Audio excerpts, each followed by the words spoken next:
Welcome to Eggs and Issues, a monthly business forum presented by the Portland Community Chamber of Commerce, bringing timely economic discussion to the region for nearly 40 years. Thank you to our sponsors and partners. Presenting sponsors, Bank of America and Martins Point Healthcare. Cooperating sponsor, Harvard Pilgrim Healthcare. Reception sponsors, Clark Insurance, Key Bank, and Viral. Community Corner sponsor, Goral Palmer. Tomorrow's Leaders and Entrepreneurs sponsors, AAA Northern New England and ProSearch. Coffee sponsor, Skowhegan Savings. Parking sponsor, Vitalias Real Estate Group. Media partners, radio sponsor, WGAN. Print sponsor, The Forecaster. TV sponsor, WMTW Maine CW. Business news sponsor, Maine Biz, with production support provided by Headlight. And thank you to our special community partners, Anthem Blue Cross Blue Shield, Memic, Spectrum Healthcare Partners, Southern Maine Community College, and the University of Southern Maine. And now, please welcome Portland Community Chamber President, Britt Vitalias.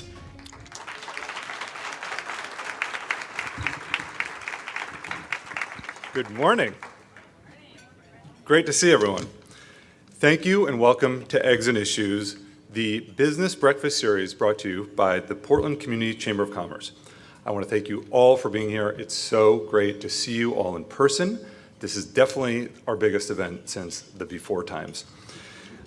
My name is Britt Vitalias. I'm the owner of a boutique real estate brokerage called Vitalias Real Estate Group, and I'm honored to serve as the volunteer president of the Portland Community Chamber of Commerce. Sadly, this is our last Eggs and Issues of the season, but on the bright side, that means we're coming into summer and we get to enjoy Maine summer. It also means we're going to be honored with a conversation with Governor Janet Mills today. Before we bring the governor up, I've got a few things to go through. A reminder that June 14th is Election Day. We've got some competitive primaries in the legislature, district attorney, general elections for local offices, including town councils and school boards. So get out there, get educated, and make sure you vote. And speaking of politics, I want to remind you that in Portland, the Portland Charter Commission is wrapping up their work. And their current draft reflects some very fundamental changes to the system of government in Portland. And if you've been following it, you might have noticed that 15 past and former mayors held a press conference recently expressing their concern about the proposal and encouraging the commission to reject the proposal that's on the table. The chamber will continue to educate our members on the final draft so that you can know what's going on and be involved. But there's some big things going on in Portland. Please make sure you're paying attention, engaged, and that our community is engaged. Before I turn it over to the governor, I want to take a moment to recognize our sponsors. They're critically important to what we do, and this event would not be able to happen without them. They sponsor our events to support what's happening here, not just to get their logo up on the table, on a sign, or to hear their name come out of my mouth, but really because they believe in the business community, the advocacy we do, and supporting programs like this. So first and foremost, our presenting sponsors, Bank of America and Martins Point Healthcare. Our cooperating sponsor, Harvard Pilgrim Healthcare. I'm going to ask everyone to keep their applause till the end, and then we'll thank all of our sponsors. Our reception sponsor, Clark Insurance, Key Bank, and Veril. I'd like to pause here and specifically thank Veril for their decade of support of this event. It's been such a great organization providing support to us, the leadership, and they have loaned us one of their best, Mr. Jim Cohen, who was my predecessor as president here, who's given so much to this organization. Veril has decided to move on from Eggs next year, but we want to humbly acknowledge their decade of support. Our Community Corner sponsor is Goral Palmer. Now I'm going to pause and tell you a little bit about a really cool organization in our community. The Community Corner sponsor is Falmouth Land Trust. They just celebrated 40 years of land conservation in southern Maine and is one of the oldest land trusts in the state. Maine's 80-plus land trusts collectively conserve 12% of the state, providing over 2.3 million acres of publicly accessible land, more than 1,000 miles of recreational trails, critical wildlife habitat, managed forest, and working waterfronts and farms. Maine actually has the least amount of publicly owned land in the Northeast, about 6%. So the land trusts provide important open space for people and wildlife while also connecting to the landscape around them. FLT owns and manages 50 properties, including Blackstrap Preserve, a popular destination for hikers and mountain bikers. Any mountain bikers? It's good trails. And Moral Stillings Bird Sanctuary, that is a bird habitat enhancement project that's starting this year. FLT works to connect adults and children to nature throughout the year, working closely with the Falmouth schools and hopefully soon Portland schools. They also offer free monthly guide hikes throughout the year with the Maine Masters Naturalist Guides. FLT also owns Hurricane Valley Farm, which was purchased in 2015 with help from the town of Falmouth. There are miles of trails and working agriculture, which are now open to the public. The farm offers training for new Americans, mainly African immigrants, who grow culturally relevant food and learn how to grow crops in a colder climate. They also learn how to sell their products in Maine. Thousands of pounds of produce each year goes from the farm to local families, food pantries, farmers markets, and local schools. But this historic barn is over 100 years old and is vital to the farm's success. But it desperately needs a new roof and other repairs. You can imagine an old Maine barn. If your organization or business would like to help, please visit FLT's table or go online to help save the barn at falmouthlandtrust.org/donate. Finally, I'd like to ask anyone who is here from the Falmouth Land Trust to please stand up and be recognized.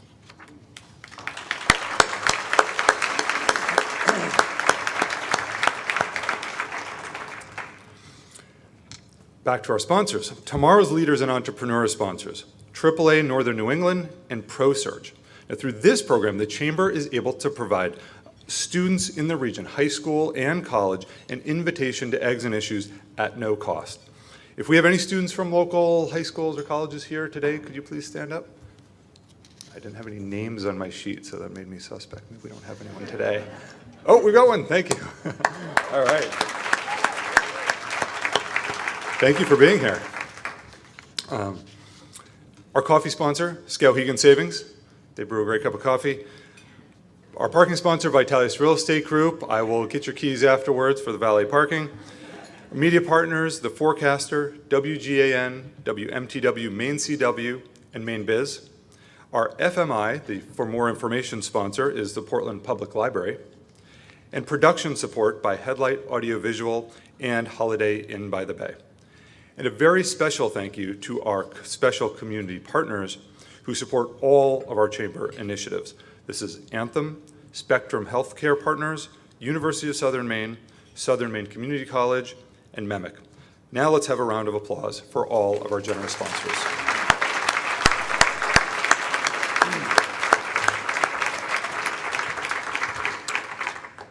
Now on to our program.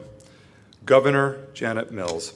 In today's presentation, you will hear about important topics ranging from economic development and COVID recovery, energy, broadband and cell phone service, workforce development, affordable housing, and of course, some of the outcomes of the most recent legislative session. At this time, I'm honored to introduce Governor Mills, who is the 75th governor in the state's 202-year history. Her party nominated her for governor in Maine in the 2018 election, and on January 2nd, 2019, she became Maine's first female governor. Welcome back to Eggs and Issues, Governor Mills.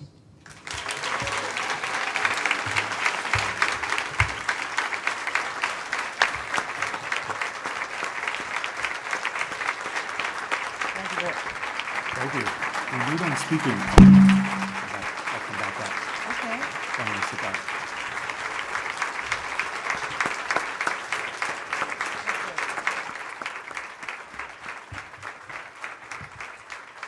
Thank you. Wow, it's great to be here. Thank you, Britt, for the warm welcome. Great introduction. I think this is my third or fourth time at the Chamber, the Eggs and Issues event. And I'm pleased to be back. Looking forward to speaking with all of you and with businesses and organizations who are members, informally or formally. Your guidance and your members' participation has been very helpful to my administration since the very beginning. In 2019, many of you helped write our state's strategic economic, is this working? Yeah. Strategic Economic Development Plan, which was the first of its kind in many decades. In 2020, many of you served on the Economic Recovery Committee that I formed at the height of the pandemic, trying to figure out how we get out of this, how we save our livelihoods and our economy, as well as saving lives. What do we do to get through this and have businesses and working people survive? That Economic Recovery Committee then informed all of our efforts to sustain our small businesses during COVID and afterwards. And in 2021, many of you advocated before the legislature on behalf of my Maine Jobs and Recovery Plan, which makes historic investments in Maine. Every step of the way, you've helped strengthen Maine's economy. Thanks to your hard work, our gross domestic product has not only fully bounced back, but has exceeded where we were pre-pandemic, increasing 4.2% over the third quarter of 2019, and increasing 14.1% over the last 10 years. In fact, since 2019, our GDP has grown at the 11th fastest rate in the country. That's a far cry from where we were only 6 or 7 years ago. Unemployment claims, meanwhile, have reached pre-pandemic levels, and our unemployment rate has dropped to 3.3%, below the national level and below the New England average. In fact, I'm proud to is this too loud?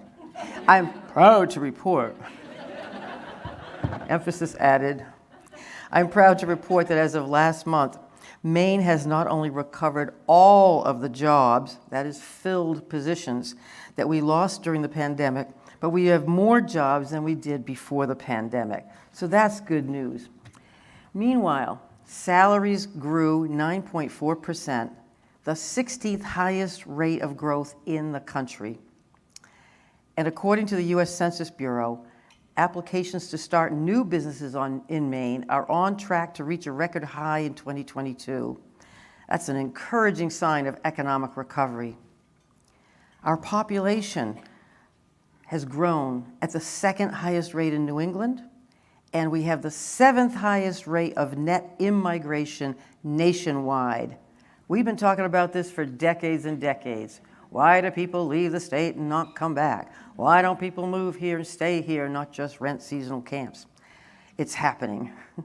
Our economy is strong in so many respects, and our economic recovery has been one of the strongest in the nation. That's progress we can all be proud of, but I know that the pandemic is still causing problems. Maine people are struggling with exorbitant energy bills and inflation at the pump and at the grocery store, paying more of their hard-earned paycheck just for basics.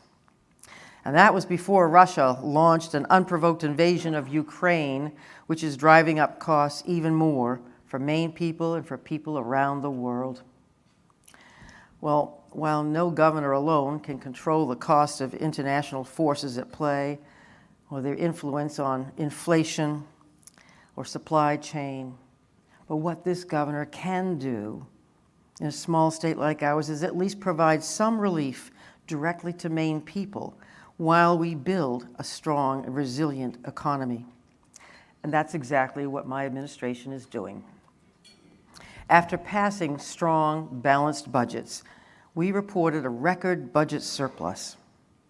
That is, in good part, thanks to good financial management and to our careful allocation of state and federal pandemic relief. Last year, we returned $371 million to Maine people and Maine businesses, including $285 checks to more than 500,000 hardworking men and women in Maine, and millions more in tax relief for Maine people and businesses. But Maine people need more help, and they need it now.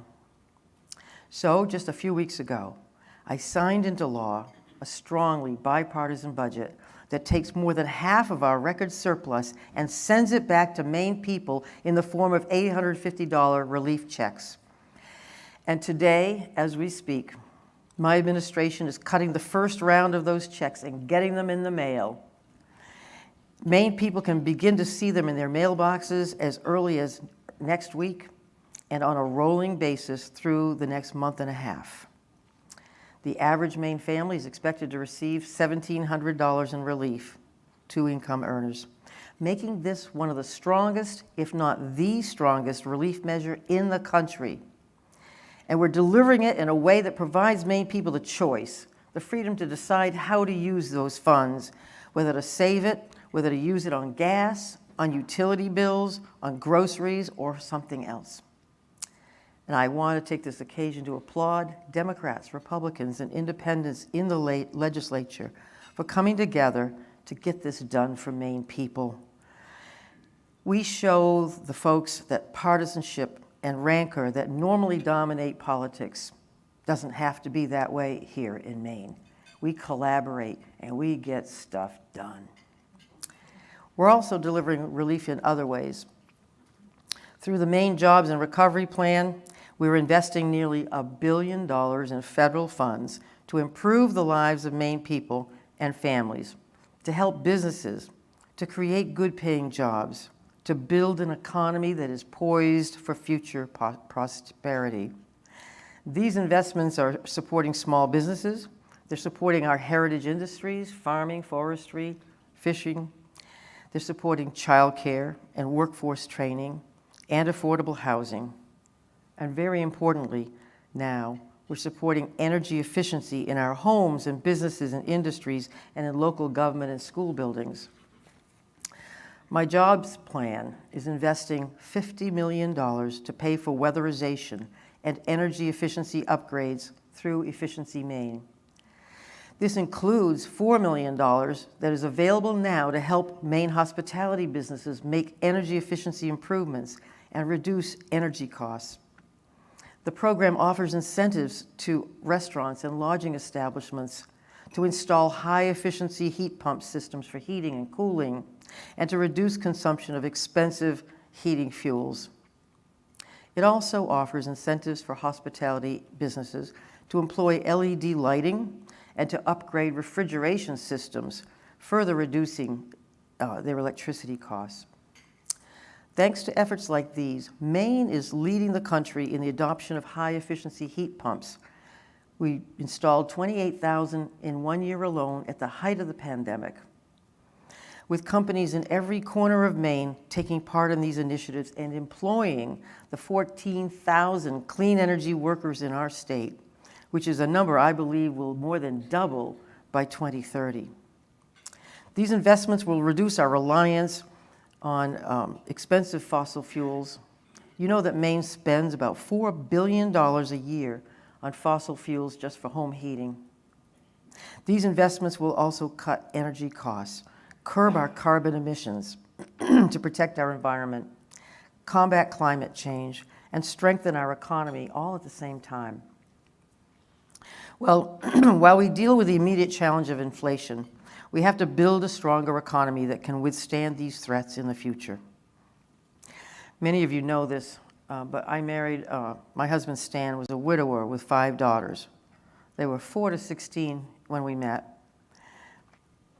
And I was working full-time as the district attorney of 3 counties.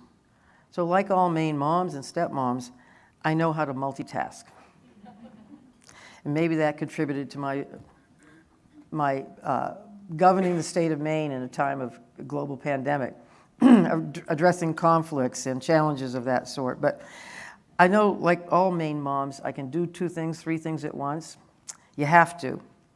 And that's lucky because now we're focusing on 2 things at the same time, at least 2 things. When it comes to our economy, we're investing in physical infrastructure and we're investing in human infrastructure.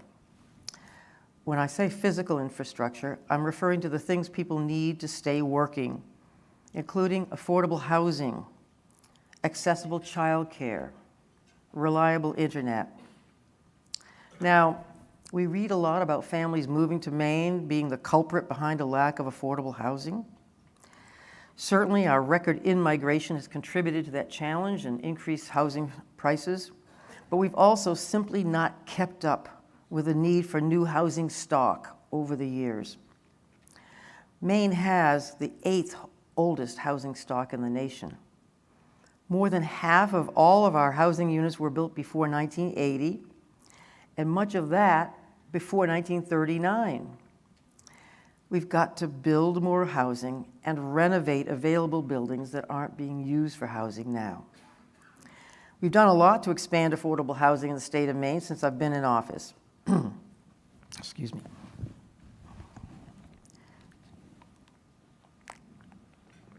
Just this past session, I signed 2 bills that are important to housing. LD 2003, Ryan Fecto's, Speaker Fecto's bill, and LD 201, Senator Libby's bill. These bills allow property owners to build additional units, including accessory dwelling units, that's Representative Fecto's bill, Some call them mother-in-law apartments. Allows these to be built in residential areas and within current regulations for plumbing and all those in code and setback. And the other bill extends the sunset date for Maine historic rehabilitation tax credits. I think they're both important. We know these changes are going to support private landlords and property owners working to help solve our housing challenge. Under the Maine Jobs and Recovery Plan, we're also investing $50 million for affordable and workforce housing. The first $10 million of that money will build 150 single-family dwellings. And I just recently announced that the second $20 million will increase the supply of rental units in rural areas in particular. The bills I signed and these investments under my Maine Jobs and Recovery Plan will help create more affordable housing in the state of Maine. But I know that there's an urgent need as well for more housing right now, particularly in Portland, which is grappling with an influx of asylum seekers and unhoused people. So in our supplemental budget, our bipartisan budget, we allocated $22 million to create an emergency housing relief fund at Maine Housing. Those funds, fully approved by the legislature, can be used to address homelessness, including rental assistance or alternative emergency housing for those who are now staying in hotels. The budget also includes $750,000 in grant funding through the Maine Department of Health and Human Services for community organizations to deliver comprehensive wraparound services for those people who are unhoused and need other services. These funds are in addition to other funding streams such as general assistance. In the short run, I've asked Greg Payne, who's here somewhere, right there. I've asked Greg Payne, who's our senior housing advisor, and the Maine Department of Health and Human Services to work closely with community leaders in Portland as they address this challenge. In the long term, what's necessary is comprehensive immigration reform at the federal level to expedite review of applications of asylum seekers and expedite work authorization so they can work. We need the workforce here. We want them to be available for work. Some of them come with incredible skills and experiences that we can employ. Well, home, as you know, is where my husband Stan and I put our kids to bed and rested our heads safely every night. Home is where we got ready for work the next morning. Working people need safe, affordable housing to succeed.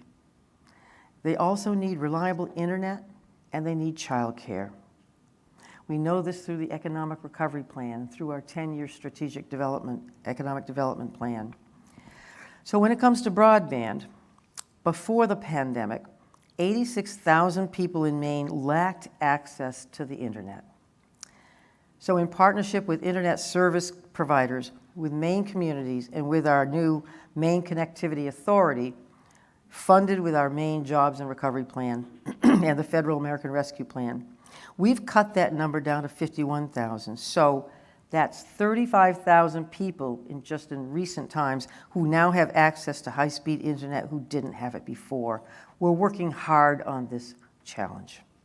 And we will keep working until every person in Maine who wants to connect to the internet can do so by the end of 2024. That's a promise. When it comes to childcare, under my Maine Jobs and Recovery Plan, we're investing $25 million to help renovate, expand, or build new childcare facilities and expand early childhood education programs. Earlier this year, we awarded $2.7 million in grants to make pre-K more accessible to as many as 500 kids statewide. That's happening. A second round of grants expected later this summer will further expand pre-K to make it available for even more students next year. My supplemental budget is delivering $200 monthly stipends to more than 7,000 child care workers across Maine, continuing the stipends we began last year as part of a larger effort to attract and retain people to work in this valuable profession. We know that the child care challenge is a three-pronged issue. physical plant, having enough places to put kids, training and workforce issues, and paying the workforce to do the job that is so valuable to us, to our economy. So we're addressing it in all three areas. We've also partnered with the Portland Area Chamber when it comes to promoting family-friendly workplaces that are leading the way when it comes to on-site childcare and other supports for working parents. Thank you for your help there. So the physical infrastructure, affordable housing, reliable internet, accessible childcare.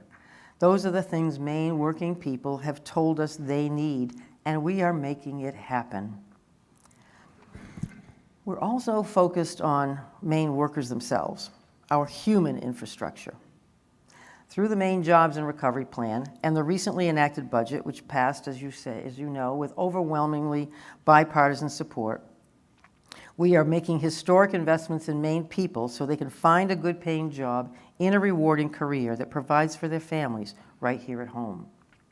We're investing in apprenticeship programs. We're investing in student scholarship programs, in community college training programs, in career exploration for younger Mainers, high school age, and much more. In diverse industries from construction to clean energy, workforce is needed and we're training people up. Just last month, I announced a $21 million program, Healthcare Training for Maine. That program expands free and low-cost career training for healthcare workers and employers. We're making 2 years of community college tuition-free for pandemic-impacted students, and there's so many of them. I've heard about this all across the state. Parents and young people are excited about going to college when they never thought they had a chance. One mother called SMCC recently and said, "I heard a rumor that you're offering free college tuition." And she was told, "Yeah, that's true. We're offering 2 free years tuition." She broke down in tears. And I've heard those stories across the state. Earlier this week, I visited EMCC in Bangor, and they told me that the interest and applications are through the roof. More than 8,000 students are expected to be eligible for this relief, training thousands of people who may not have been able to afford to go to college in the skills which are construction, plumbing, and heating, electrical line worker technology industries desperately need, as well as healthcare, early childhood education, computer sciences. Besides making community college tuition free, we are simplifying and greatly expanding our student debt relief program, the Maine Opportunity Tax Credit. That's also part of the supplemental budget. And it is now one of the most generous programs in the country. So our young people can graduate wherever they graduate from, come back to Maine, come to Maine, stay in Maine, and work in Maine without the great burden of student debt. Maybe they'll buy a home, start a business, start a family, get a new job that they wouldn't have dreamed of before. Well, in the beginning, when we wrote our state strategic economic development plan, we set a goal of attracting 75,000 new workers to Maine's economy. Investing in our people and investing in the infrastructure they need to succeed will attract new people to our state and keep people here for generations to come. It sounds like a simple equation, but we've been struggling to solve this problem for decades. Look, I inherited a workforce shortage. In my filing cabinet, I have a copy of the Maine Biz from the fall of 2018, and the headline, the cover, and all the stories about Maine's workforce shortage. It's been there for a while. But I am determined to make sure that we do not leave that problem to our grandchildren and great-grandchildren to solve. We're going to solve it here and now. And now, thanks to your partnership, every step of the way, we're tackling the problem, strengthening our economy, and solving some of Maine's most difficult challenges to create a brighter future for all. I want to thank the Portland Area Chamber for everything you've done and for your collaboration and everything you continue to do on behalf of our state. As always, in my administration, you will find an open door, an open mind, and an open heart. Thank you. Oop.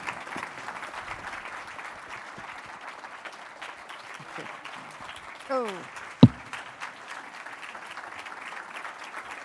Raise your pen. Thank you.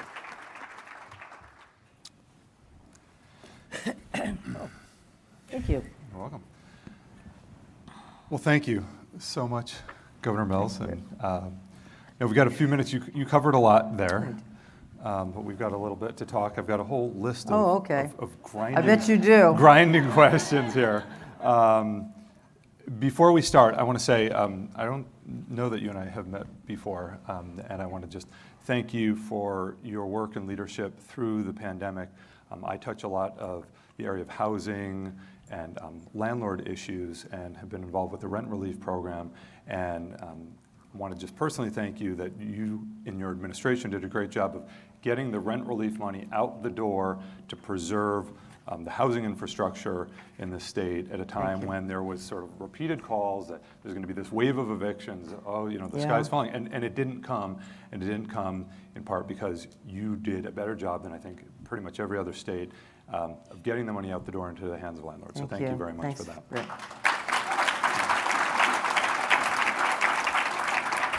And I would give full credit, also, equal credit to the Maine housing folks too.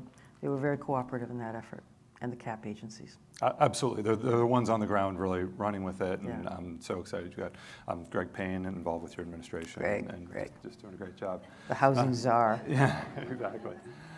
So you touched on a lot of the same issues that I've got here, so maybe we can just kind of talk a little bit more about them. And so many of them link. Housing and asylum seekers and workforce all really kind of go together. We struggle with them a lot here in the Portland area.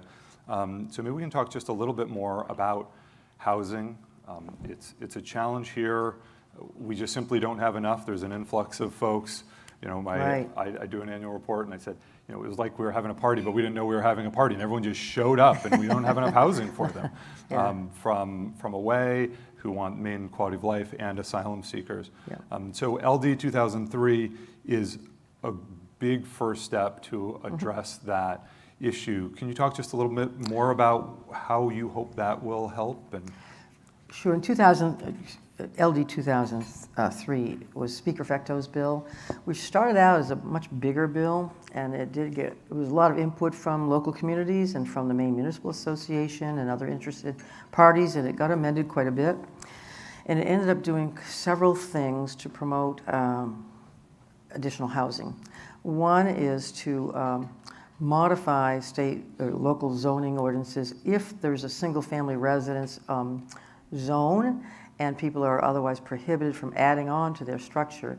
It kind of overrides that or works with the local community to allow landowners, property owners, to add what I call an in-law apartment. What do they call it, accessory dwelling? Yeah. Yes. Right, Greg? Accessory dwellings. So it looks at housing density rules, and this was the product of a coalition of people, a very broad task force, which came up with a number of recommendations in a large report.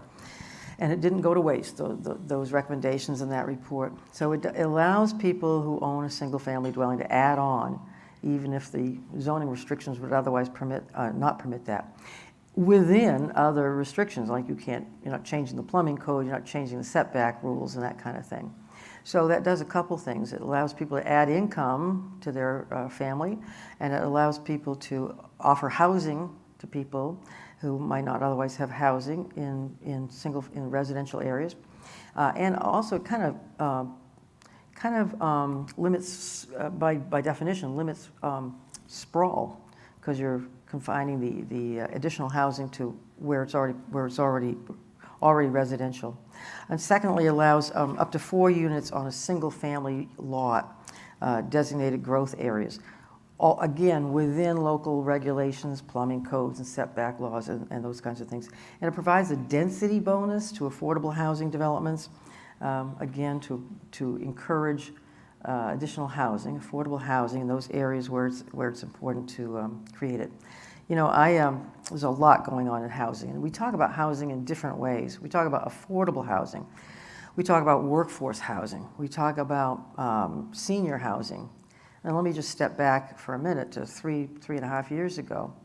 One of the first things I did was to release the funds from the $15 million senior housing bond that had been held up in the previous administration, not put out. And the people of Maine and the legislature had overwhelmingly approved that bond.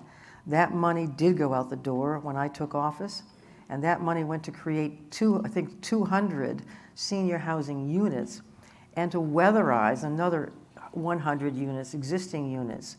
So we're expanding housing, much of it within existing buildings.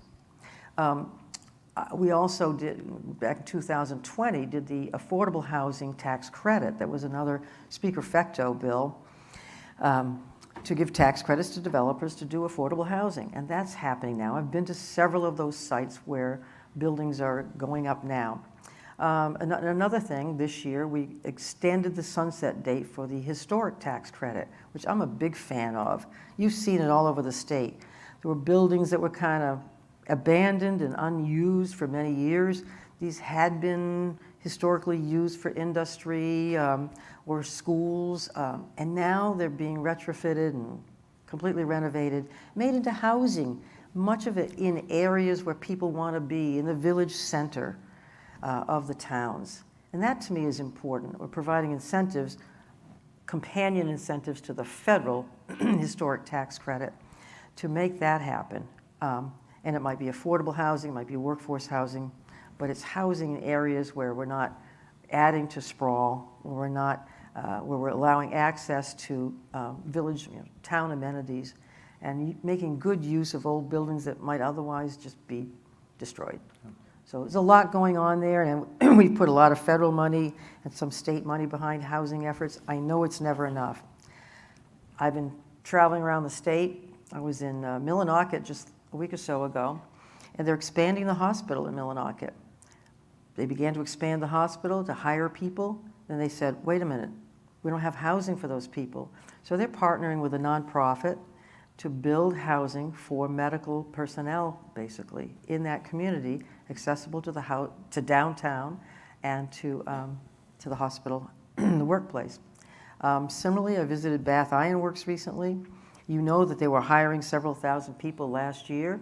They hired some people from out of state. Several hundred came.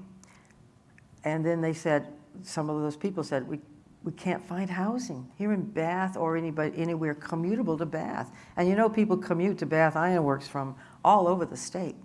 So that's an issue, and they're dealing with that separately too. And we're trying to help them, try to help all employers make workforce housing accessible. It's a long-term problem, not one that's going to be solved overnight, but we're employing federal and state monies the best we can and tax incentives to address that issue. One of the challenges with housing, kind of like climate change, is that it's a big regional problem, and yet housing goes up in a local community. Mm-hmm. And certainly in the Portland area, I think we fight with the not in my backyard mentality, where everyone recognizes housing's a problem, we need more housing at all levels, maybe just not right there. And that's a real... Shocking. I've never heard of that.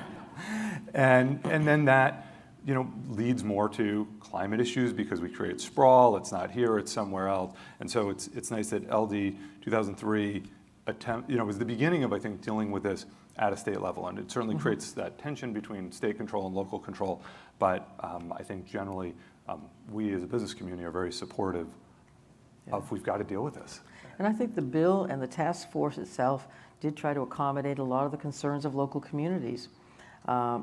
And it primarily applies to existing residential communities, residential areas. But yeah, when you provide tax credits for affordable housing, somebody's going to complain. Yeah. Not here in my neighborhood, but it's happening. Yeah. So. Yeah. Well, thank you for that. Anything else as you look ahead to future years that we can be thinking about beyond just sort of shifting the mentality? About housing? About housing. The thing I've been saying a lot is we need to make opposing housing almost like a dirty word. Like you wouldn't. I don't like to polarize things. I like people to come together and to collaborate on these issues. And I was just talking to somebody I know who used to work in the federal government, who moved back to Lewiston, native of Lewiston. His daughter and son-in-law have moved back to work remotely here, and he's so excited. His family are delighted that they're coming back to Lewiston, but she's having a hard time finding housing in Lewiston. So it's not just a Portland problem, believe me. It's Millinocket, it's Bath, it's the county, Washington County. Real estate is going like hotcakes. It's really, now I'm not an economist, but my guess is that the housing boom is going to level off a little bit with the rising interest rates. It makes sense, that mortgages will change and that how financing accessibility, access will change in the coming months. Who knows? And that's having an effect on housing availability as well. But in terms of the several different populations that Greater Portland is dealing with, people who are without housing, sort of two major categories, and one we mentioned was the asylum seekers. Clearly, we've got to change federal law. Clearly, we've got to see people as ready for work. The few people that I've talked with in that category, asylum seekers in this area, have gone through great hardships to get here. They've crossed an ocean. They've gone through jungles, mountains, sacrificed a great deal to get to America. Many of them come with credentials and expertise and things that we need, workforce that we need here at all levels, and yet they can't work. And they're as frustrated as we are that they can't get work, that they can't afford to rent a place, they don't have the income to pay for anything. And so the federal government's got to address that. Meantime, we are working with the City of Portland and social services agencies. We have been for some time, helping them find alternative housing, whether temporary or permanent. And then the other segment of the population are folks who are without housing for other reasons, either foreclosure or eviction or perhaps substance use or mental health issues. And that's why we've designated some of the funding in the budget towards wraparound services, not just to put people up in a hotel and expect things to change, but to provide some vital social services, some mental health treatment, some substance use treatment, to help them get over the humps, over the barriers that have created their lack of housing and lack of work. We want people to get back to work. Yeah.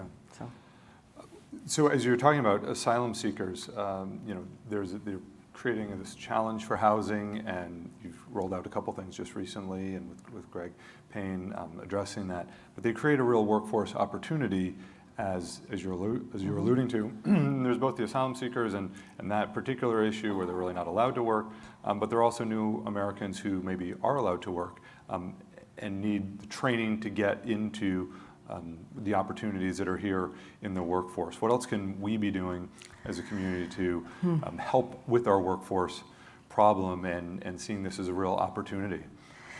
Well, not beyond the asylum seeker population, other populations, use the apprenticeship programs that we're greatly expanding here in Maine. Use the navigator systems that we're inventing and developing through the Department of Labor, through the Aspire program. We're trying to focus people on work that is available right now. I went through 3 different manufacturing plants the other day in Bangor and Brewer, and one of them is expanding their machinery, and they need to hire 20 or 30 people fairly soon, within the next few months. I connected them with the Department of Labor, with the apprenticeship, and now there's a pre-apprenticeship program too for younger people. We're also doing career training for high school age people with budget help, and letting high school age people, kids, understand what's out there for work. Understand the careers and the work that's available here in Maine. Because I think, I grew up in Western Maine. Probably half the people in my class went right to work at the mill in Boise and Rumford, or IP then in Jay. Not many went on to college. But those were the careers, or they went to work in the woods. Now there's so many more things to be done. We have companies, innovative companies, that are expanding and developing across the state of Maine. They're developing wood fiber insulation, and alternative uses of our natural resources. And I think that itself is attracting people to Maine. We see it in the so-called green economy. young people moving to Maine or moving back to Maine to be part of the green economy, to be part of installing solar systems and heat pumps and wind energy and weatherization, which is extremely important for a number of reasons. So it's what businesses can do is contact the Department of Labor, go online, look at the apprenticeship programs we're offering. We're also offering, with some of the American Rescue Plan funds, some of it was designated to look at the academic needs of children who went through the school system or were in school and out of school during the pandemic. How can we best lift them up and renew their achievement, their academic achievement? We're using some of those funds to take kids from the country to the coast, from the coast to the country, open their eyes about not only career opportunities, but what research is being done. Kids from other rural parts of the state who've never seen the Gulf of Maine research being done. College of the Atlantic, Hurricane Island, Herring Gut, all these great places along the coast. And then vice versa next year, we're taking them from the coast to the farms and forests and the 4-H camps of western and northern Maine. So to enlighten them about career opportunities too. That's great. That's great. Thank you. Climate and public transit. You've got a climate action plan. Maine won't wait, which is an example for the nation. How's that going, and what can you tell us about that? Oh wow, it's this is a climate action plan that was published right during the middle of the pandemic, because people were still working, people were talking about these issues, and we had gathered a group of people across the state to talk about climate action, and they kept working remotely, remote Zoom meetings and whatnot, and they came up with this plan with like 8 different strategies. Now we know, for instance, about 54% of our greenhouse gas emissions, carbon emissions, come from transportation here in Maine. So the things we're doing about it, one is we're using the VW settlement funds from several years ago to support electric buses. Just a couple of weeks ago, some of you joined me and members of Congress and Senator King to christen and Britt and cut the ribbons for 4 different electric buses for Portland, South Portland, and Biddeford-Saco area. Those are greatly going to reduce carbon emissions. We've got great plans for active transportation, walking, pedestrian, and bicycling. And that's part of the federal infrastructure plan too. And Bruce Van Note is working with the Bicycle Coalition of Maine to enhance our bike paths and trails, rail trails, former rail trails, to enhance that. We're incentivizing through Efficiency Maine Trust, purchase or lease of electric vehicles, and we've built many, many more electric vehicle charging stations across the state of Maine. So that's all happening. Complete street planning is happening with the infrastructure money. So enhance the village community paradigm of transportation. And of course, more people are working remotely, and they're saving on gas by doing that. So the progress of broadband and internet across the state is helping reduce travel costs and helping to reduce carbon emissions at the same time. So that's some of the things we're doing. There's a lot to be done. But the Climate Action Plan also includes not just transportation issues, but resiliency of communities, not just on the coast, but inland, and saving people money with weatherization and cutting carbon emissions through reducing our dependency on fossil fuel, which I talked about earlier. Big issue. I think things like that are going to be easier to get support on as energy costs are so high now. Yes. We could be relaxed for a long time. Oil was low and gasoline was not particularly expensive, and Right. has changed in the last year. I think we'll renew the energy. I think it behind is those kinds of immediately. And the need for weatherization, I think people understand that now. Again, sometimes workforce issues related to that. I talk with the CAP agencies. Can you get this money out the door? Can you weatherize 10 more homes this week? You know, yes, we're getting the workforce to do that, and it's all sort of circular. Yeah, and the density of the housing. I mean, back to the density of the housing. If we can not need to drive so far, talking to folks who are commuting in, are spending hundreds of dollars now a week to commute in to work. That's a bill that was not really on their radar before. And I think just here in Portland, there are DOT plans for the Brighton Avenue corridor improvements, which will include bike trail, bike paths, and pedestrian access, which is pretty important. You know, it's for public safety and to reduce carbon emissions both. I think we've got a little more time for another question or two. You good? Racial equity, which I think is going to tie into a couple of our themes here. Within Portland Region's business community, we've been working recently on the Business Community Racial Equity Initiative, which we hope will mobilize the business community to do some really highly impactful, meaningful work around racial equity, and the Chamber's been really involved with a lot of that work and some of our business leaders. We see this as an essential step to make our community more welcoming to those who may want to move to Maine for their career, but maybe previously didn't feel like Maine was the most welcoming state for racial diversity. This is really linked to the goals of workforce housing and 10-year economic development plan. Is there anything else we should be thinking about, or you're thinking about, around racial equity and how it relates to workforce? And Sure, we've been thinking about this a lot for the last couple of years, and the legislature has focused very much on racial and ethnic equity. DEI programs are sprouting all over the state, in schools and businesses and local governments, and in state government as well. And we have a health equity officer in DHHS who's been focused on making sure that health programs are equitable and that we don't inadvertently at least discriminate against different races or ethnicities in the way we manage our programs. So yeah, and we've obviously signed some legislation in the last couple of years, the Commission on Racial, Ethnic, and Indigenous Populations, legislation that looks at racial impacts of other legislation, sort of like we looked at impacts on other things in the history of legislating. Now they're looking at potential impact on racial diversity and racial discrimination. So that's a first. I don't think that's ever happened in the state of Maine. Maybe it hasn't happened elsewhere, I'm not sure.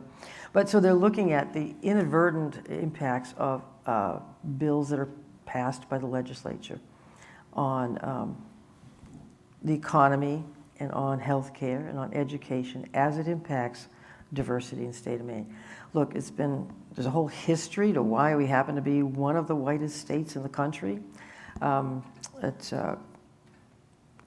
We have to get through that, get over that. We have to manage to accept everybody, and we need people to come here, as you mentioned. We need people from all backgrounds, and we need people from all backgrounds, all races and ethnicities to feel welcomed here.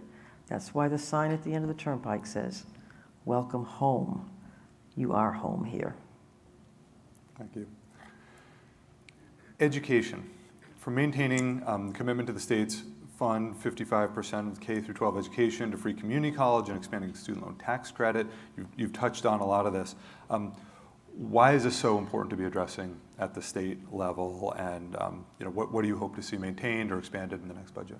Wow, great question. Well, first of all, it's the law. 18 years ago, the people passed by referendum a law that says the state shall contribute 55% of the cost of education, public education. So then the first question was, well, what is the cost of education?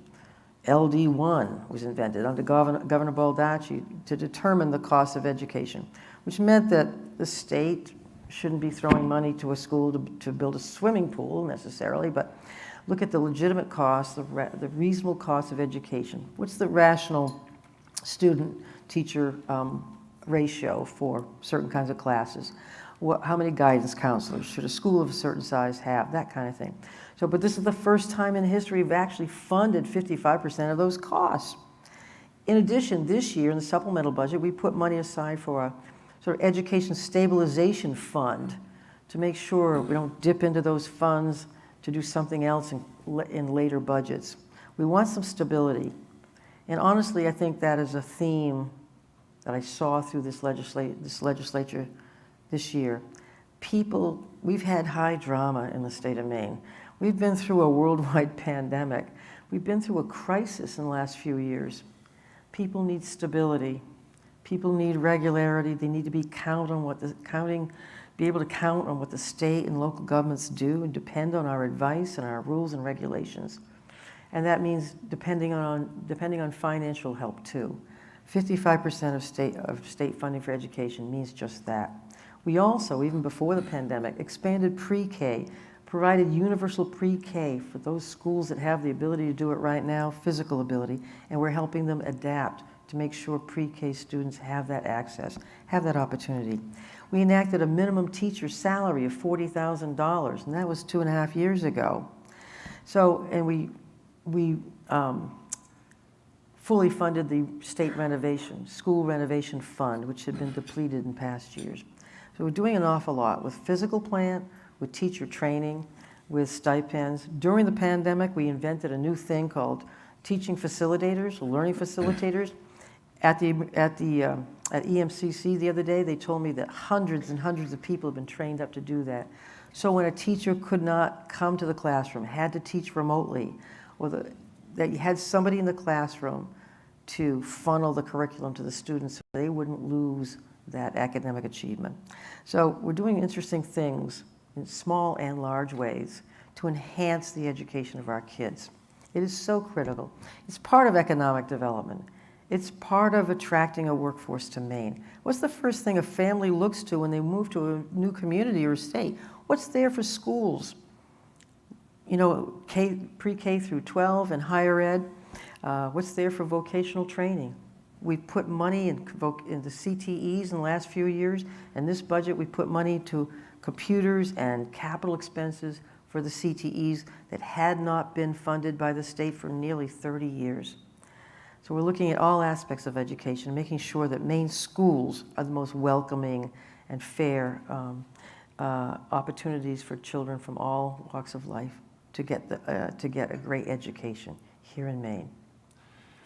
With the influx of all these folks coming to Maine for our way of life, from asylum seekers, all that, at the state level, are you anticipating or projecting sort of growth in the schools and how that might impact things and additional needs and services needed by schools that are taking in asylum seekers that may not have the resources needed to support all the language issues and cultural issues?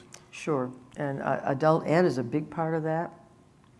Language issues are first and foremost, the foundation for getting skills, getting work, getting housing, and language issues are critical to the asylum seeker population.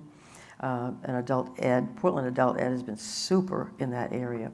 And we're trying to expand those resources across the state because people should feel free to move into other regions of the state, not just land in the Portland area, and help our economy that way. But yeah, I think school enrollment has been kind of iffy during the pandemic. We've seen some drops in many areas of the state. At the same time, there's been an increase in some areas. I was in South Portland a few weeks ago, touring a school there and reading to some of the kids. Superintendent mentioned, I think there were 3,000 kids in that school system. I think he said 10% of them, 300 kids, are homeless. That's an urgent situation, and that's something we're helping with right now, making sure that kids don't suffer the disruption in their own lives because of family issues and economic issues that prevent them from getting a consistent, steady education in our public schools. Thank you for taking the time with us this morning. There's It's so been much such more. a pleasure to have you here. There's so much more we could take all day. We could just go to lunch and we just keep it Supper. going. Eggs and issues, sandwiches and issues. And we've got a kegs and issues. We just keep rolling, rolling on. The breweries, now there's an employment opportunity right there. Before I finish and we all thank Governor Mills for being here, I want to just mention that there's going to be a complete list of all the Chamber's upcoming events on our website and encourage you to subscribe to the Chamber's newsletter and follow the Chamber across all social media platforms. This program was videoed and recorded like all the others, and you can find that on our YouTube channel. And if you have any other questions, you can send them to chamber@portlandregion.com. We look forward to seeing you next fall for another great season of events like this. You're done for the summer. All have a great summer. Go enjoy it. We hope the sun's out. We have enough rain, but not too much. And please join me in thanking Governor Mills. Thank you, Britt. Thank you so much.